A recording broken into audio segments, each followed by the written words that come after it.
Triple Crown Moments, presented by E-Trade. Down the stretch they come in the Preakness. Timber Country on the outside. Thunder goes toward the inside is second. Through the stretch and to the wire. What an exciting Preakness. Timber Country.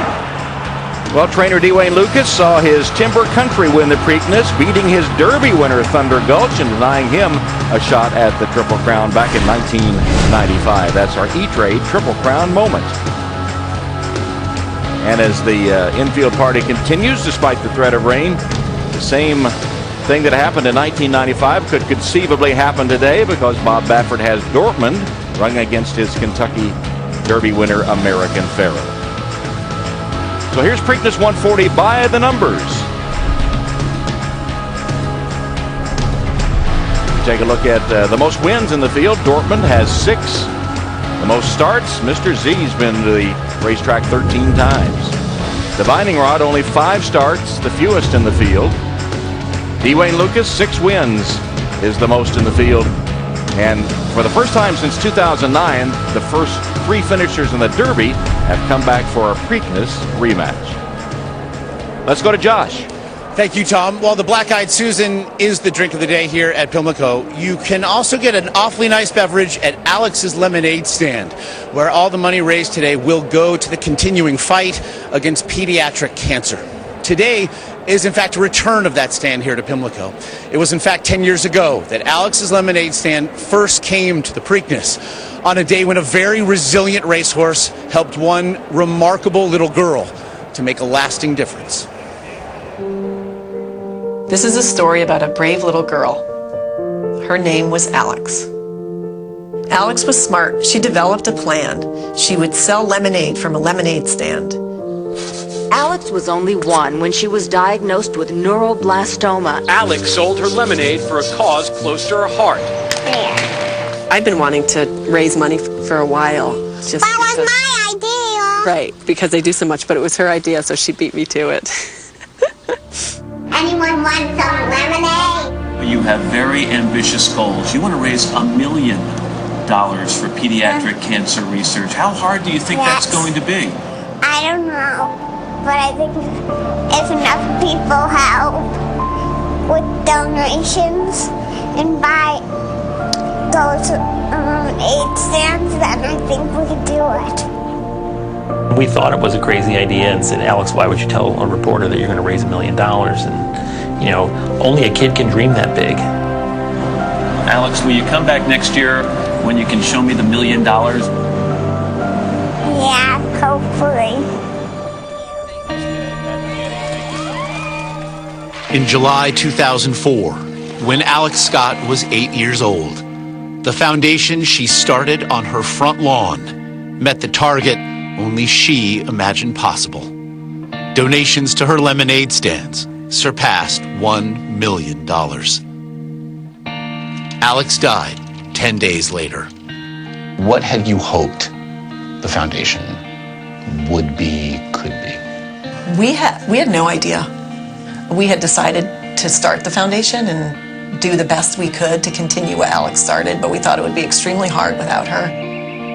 I read about a courageous little girl in September 2004. We have a successful horse named Fleet Alex. I have a son named Alex. So I decided to contact Liz and Jay and said, maybe we can do something together. Chuck Zachney's call to Alex Scott's parents came a few months after she'd passed away. He told them he had a racehorse that was pretty good, and he was going to donate a portion of the colt's winnings to Alex's foundation.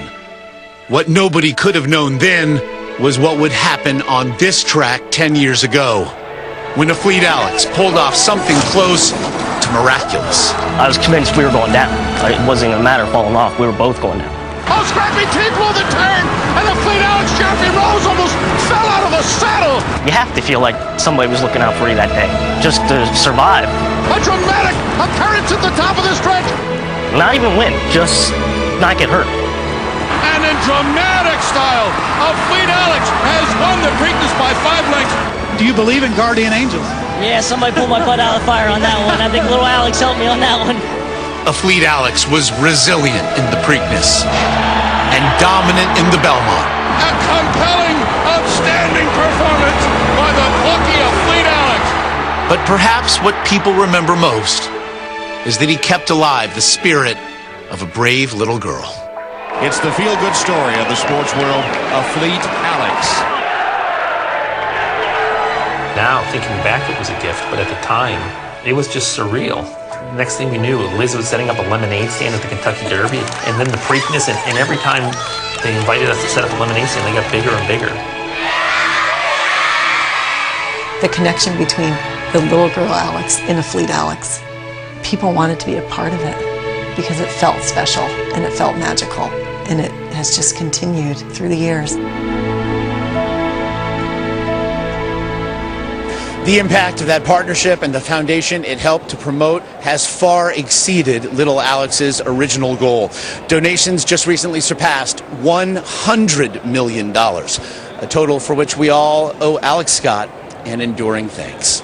And again, the stand that bears her name is present again here at the Preakness, manned today, very fittingly, by a few of a Fleet Alex's owners. And we'll be back after this.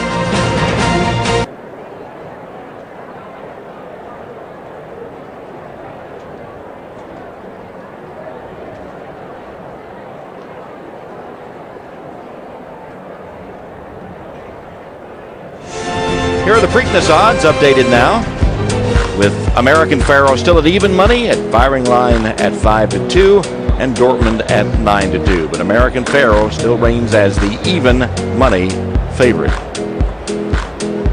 Well, Justin Zayat, the son of American Pharoah owner Ahmed Zayat, is the racing and stallion manager of Zayat Stables. He's also a senior at NYU, majoring in economics. He's jungled schoolwork and horses throughout college, but it's never been more challenging than right now.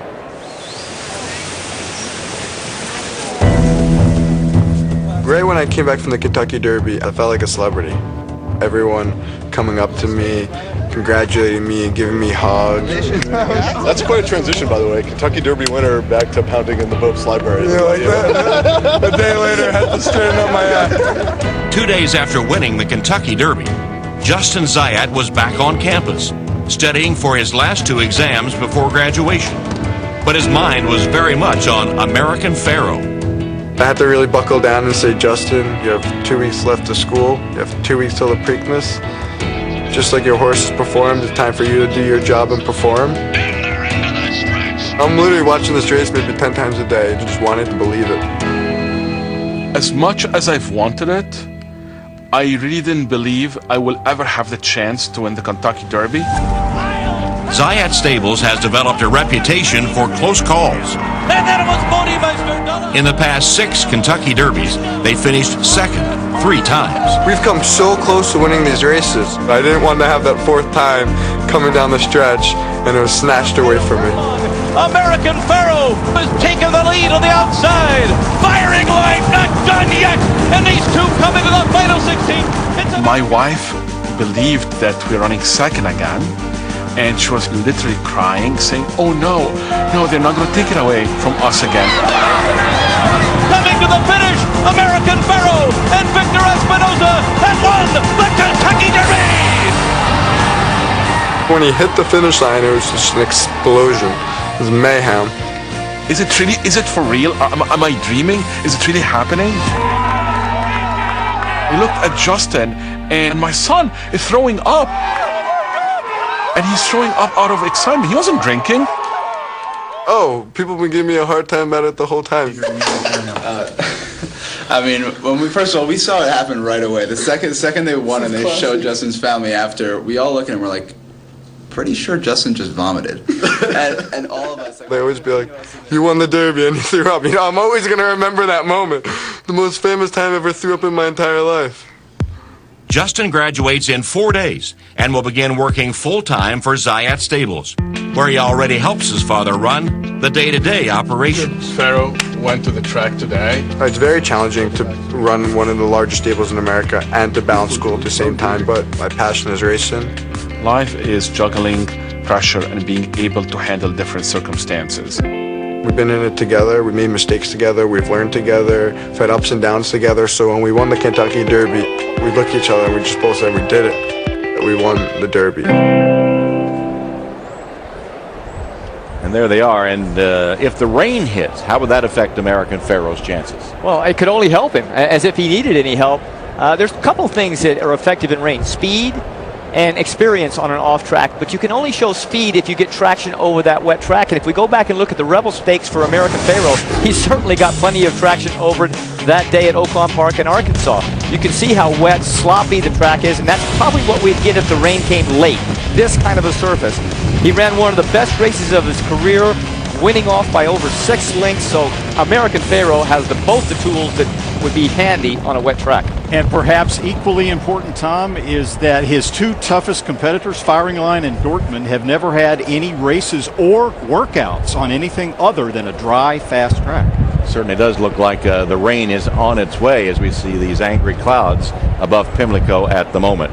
Well, right now we're going to turn our attention to the Longines Dixie Stakes. This is an historic race here at Pimlico, and they're on the track for this. And there's a look at Up With Birds. He's Up With Birds has had a long layoff. He last raced, believe it or not, in Japan last November. But prior to that, he had a very, very good race middle of last year in the Arlington Million against some of the best grass horses that we have in America. Magician was second in that race, who went on to win our championship division in the Breeders' Cup in that classification on the grass. So if he comes with that race in this field, he'll be awfully hard to beat. So here are the odds.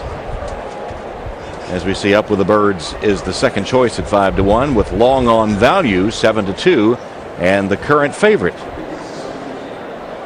Let's see who our handicappers like in the Dixie. EO, I have 2 for you. Rangers win. They lead in the series 1-0 over Tampa Bay. And Long On Value, number 12. 2 winners for you today. How's that? You're the only guy that's picking winners lately, so I'm going to box the 1, 2, 9, 12. I thought Legendary certainly looks really good in the post parade, but for me, I'm going to go Long On Value. Tactical type of race. We'll see how it plays out here shortly. Tom, back to you. All right, guys. So Long On Value is the choice of our handicappers here. Long On Value, ridden by Joel Rosario, trained by Bill Mott. Long On Value coming off a 3rd place finish at Keeneland last time out, going a mile. This race, of course, a little bit longer than that, but he doesn't have to be on the lead as he was last time. He can sit just off the pace, and there's a lot of speed in this race, so he may have to employ those tactics. Especially from that post on the outside, he's got to work out a fairly good trip under Joel Rosario, trying to get over closer, making a left, get closer to that inside rail to save that precious ground. The purse is $300,000, a mile and a 16th on the turf, the Longines Dixie Stakes. Let's go to Larry Colmus for the call of the Dixie. All right, just one more to go into the game, Tom, and that is Chamois with jockey John Velasquez aboard to complete the line here, and also number 7, Beyond Smart, who's beyond the starting gate right now, and the jockey was just off of Beyond Smart, Victor Carrasco, but he's getting back aboard, and it looks like we have a bit of trouble with number 1, Grand Tito, here in the gate as well. Back to Tom here. All right, Larry, so Grand Tito has been taken out of the gate, and guess who's riding him? Victor Espinoza. We don't see him in the picture, so we're not sure exactly where. Yeah, there he is, Victor, with the green silks on. He seems to be fine. A lot of times horses will get in positions in gate that they're uncomfortable, and they freeze up in there, and the jockey will ask him to please undo the back of the gate, back the horse out, reload him. The veterinarian, he was sitting down in the gate, I understand. The veterinarian is looking at him, inspecting him to make sure that there was no harm done to him. Yes, he sat down in the gate, so they're walking him around. The vets will see how he walks, make sure he doesn't have any lesions, anything else. It would be kind of hard for him to break if he was sitting down in the gate when they opened it, so it's a pretty good move to back him out. And you see the veterinarian there. He's got a walkie-talkie with him, so he is in radio contact with the stewards. Oh, there's what happened. Wow, that's pretty ugly right there. That was a dangerous situation, and the horse has been scratched. So Grand Tito has been scratched after that incident at the gate.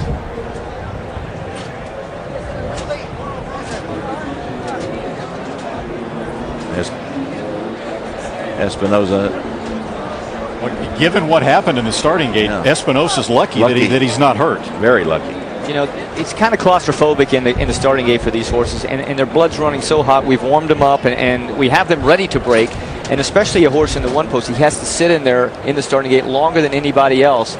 And sometimes horses make a move to break thinking the gate will open, and if it doesn't and the assistant starter pulls them back, they have nowhere else to go but up and sometimes back, as Grand Tito did just then.